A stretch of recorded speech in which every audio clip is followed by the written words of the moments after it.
एक मधु नाम की लड़की थी। 14 मार्च सन 1900 को उसने बीए ग्रेजुएशन पहली सेमेस्टर में एडमिशन लिया था। मधु एक बहुत ही ज़्यादा सुंदर और सुशील लड़की थी।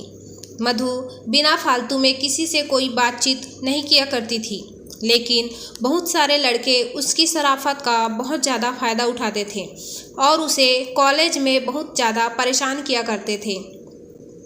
एक दिन की बात है, मधु कॉलेज के गेट से कॉलेज के अंदर जा ही रही थी कि उसे रास्ते में उसकी सीनियर लोग मिल जाते हैं।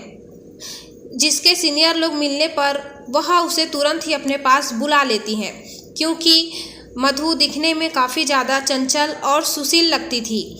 जैसे ही मधु अपने सीनियर के पास जाती है तो उसे मधु अपने सीनियर से कहती है कि क्या बात है, बताइए। उसका सीनियर कहता है कि क्या तुम्हें ABCD लिखने आती है? तभी मधु कहती है कि अगर मुझे ABCD लिखने नहीं आती तो मैं कॉलेज में कैसे पहुंच पाती। इतना सुनते ही सीनियर लड़के और लड़कियों को बहुत ज़्यादा गुस्सा आ जाता है। वह बुरा भला मधु को कहने लगते हैं। तभी मधु के क्लास का एक लड़का जिसका नाम रमेश था, मधु पर नज़र पड़ती है, जिसे वह लड़का देखता है। रमेश ने देखा कि उसकी क्लासमेट मधु को सीनियर लोग मिलकर उसे छेड़छाड़ तथा उसकी रैगिंग कर रहे हैं। यह देखकर रमेश को रहा नहीं गया। वह सीनियर के पास जाता है और कहता है कि यह जो आप लोग कर रहे हैं वह बहुत गलत बात है। किसी भी लड़की को इस तरह परेशान करना बिल्कुल भी अच्छी बात नहीं है। उसके बाद सीनियर लड़के तथा रमेश में काफ़ी ज़्यादा झगड़ा हो जाता है और आखिरकार रमेश मधु को लेकर अपने साथ कॉलेज में अंदर चला जाता है।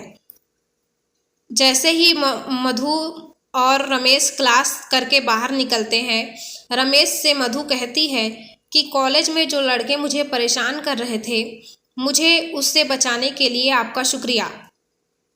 तभी रमेश कहता है कि ऐसी कोई बात नहीं है, तुम्हें मुझे शुक्रिया करने की कोई ज़रूरत नहीं है, क्योंकि तुम मेरी क्लासमेट हो और तुम्हारी सुरक्षा और रक्षा करना मेरा फ़र्ज़ होता है। इन सभी बातों को सुनकर मधु को रमेश पर काफ़ी ज़्यादा प्यार और दया आने लगती है। अब कॉलेज मधु और रमेश दोनों साथ साथ जाते थे। साथ ही कभी आते वक्त भी दोनों एक साथ आते थे। रमेश को पता था कि कॉलेज में बहुत सारे लड़के होते हैं जो जूनियर लड़के और लड़कियों को रैगिंग करते हैं। अब तो रमेश मधु को कहता है कि तुम पहले आ जाओगी तो कॉलेज के अंदर मत जाना, मेरा इंतज़ार करना बाहर ही। जब मैं कॉलेज आऊँगा तब मेरे साथ मिलकर अंदर चलना। फिर उसके बाद किसी को भी कॉलेज के अंदर तुम्हें कुछ भी कहने की हिम्मत नहीं होगी। दोनों ऐसा ही करते थे कि जो भी कॉलेज पहले आता था उन्हें इंतज़ार करना पड़ता था दूसरे के लिए। ऐसा करते करते काफ़ी ज़्यादा दिन बीत गया और उन दोनों ने अब प्रथम सेमेस्टर से प्रमोटेड होकर अब कॉलेज की तीसरे सेमेस्टर में पहुंच चुके थे। दोनों के एक दूसरे से मिलते मिलते 1 साल से ज़्यादा हो चुके थे और दोनों आपस में अपने अपने घर में मोबाइल से भी बात किया करते थे। दोनों की काफ़ी ज़्यादा मित्रता और बेहद ही ज़्यादा गहरी मित्रता कॉलेज की समय हो गई थी। अब हम दोनों मिलकर क्लास में जाते थे क्लास करने के लिए और कॉलेज दोनों प्रतिदिन आने के कारण दोनों क्लास में अच्छी रेपुटेशन पर पहुंच गए थे। दोनों को एक साथ आते जाते देख क्लास के बहुत सारे लड़के लड़कियां दोनों के बारे में बहुत ज़्यादा गलत सलत बातें किया करती थी, लेकिन इन सब बातों से मधु को किसी भी प्रकार का कोई फ़र्क नहीं पड़ता था, क्योंकि मधु कहते थे कि हम दोनों सिर्फ एक अच्छी दोस्त हैं। वह जिनको जो सोचना है सोचने दीजिए। हम लोग कॉलेज में साथ आते हैं, साथ जाते हैं और साथ रहते हैं। हमेशा ऐसे ही रहेंगे। दुनिया वाले कुछ भी सोचे, मुझे कोई फर्क नहीं पड़ता है। जैसे ही 3 साल पूरी होने वाली थी, हम सभी लोग अंतिम सेमेस्टर की पढ़ाई कर रहे थे। बधाई देने के बाद, परीक्षा देने के बाद आप सभी लोगों की छुट्टी होने वाली थी। लेकिन मधु को इस बात की चिंता होने लगी थी कि बिना रमेश की दोस्ती के कारण वह एक कदम चलना तो दूर की बात है, कॉलेज आना जाना भी नहीं चाहती थी। आशीष मिश्रा का आखिरी एग्ज़ाम हो रहा था। तभी मधु रमेश से कहती है कि मुझे तुम्हारे बिना रहने की आदत नहीं है। हम कहाँ से, कॉलेज तो बंद हो जाएगा, अब तो कोई क्लास भी करने नहीं आएगा कॉलेज में। मुझे आपकी आदत हो गई है, मैं तुम्हारे बिना नहीं रह सकती। उसके पास रमेश कहता है कि मेरा भी हाल बिल्कुल ऐसा ही है, क्योंकि हम लोग पिछले 3 साल से एक साथ रहते हैं, एक साथ आते हैं, एक साथ जाते हैं और क्लास में एक साथ पढ़ाई करते हैं। साथ ही हम लोग कॉलेज के बाहर घर में भी एक दूसरे से फ़ोन पर बात करते हैं।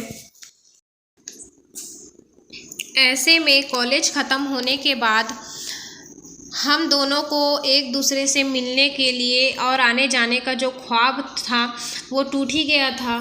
इस बात की चिंता से दोनों बहुत ज़्यादा परेशान थे। वह सोच रहे थे कि हमें किसी भी प्रकार एक दूसरे के साथ फिर रहने और घूमने के लिए आएंगे।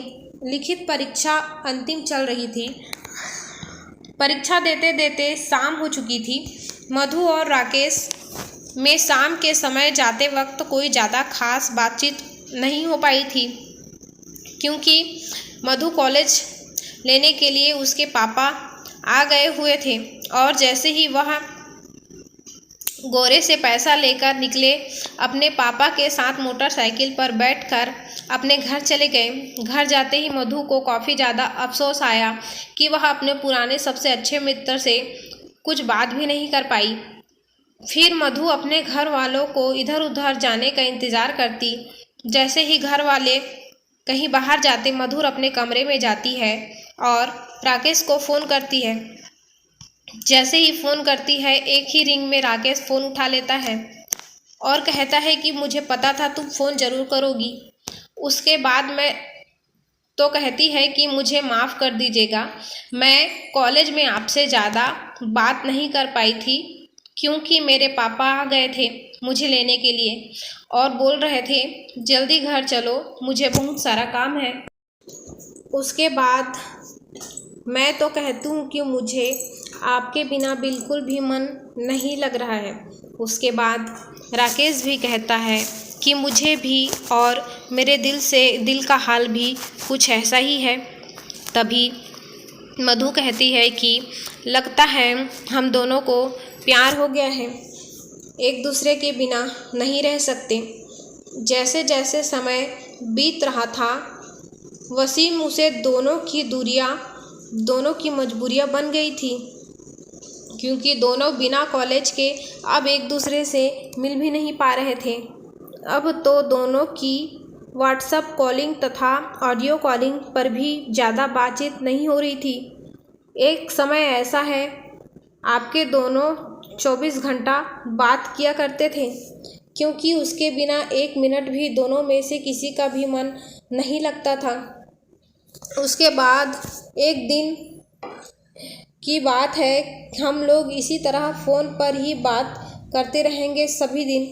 अभी मधु कहती है कि मेरे घर वाले मेरे शादी के लिए लड़का देख रहे हैं। आगे मधु कहती है कि कुछ भी हो जाए, मैं किसी और से शादी नहीं करूँगी, बिल्कुल भी नहीं करूँगी।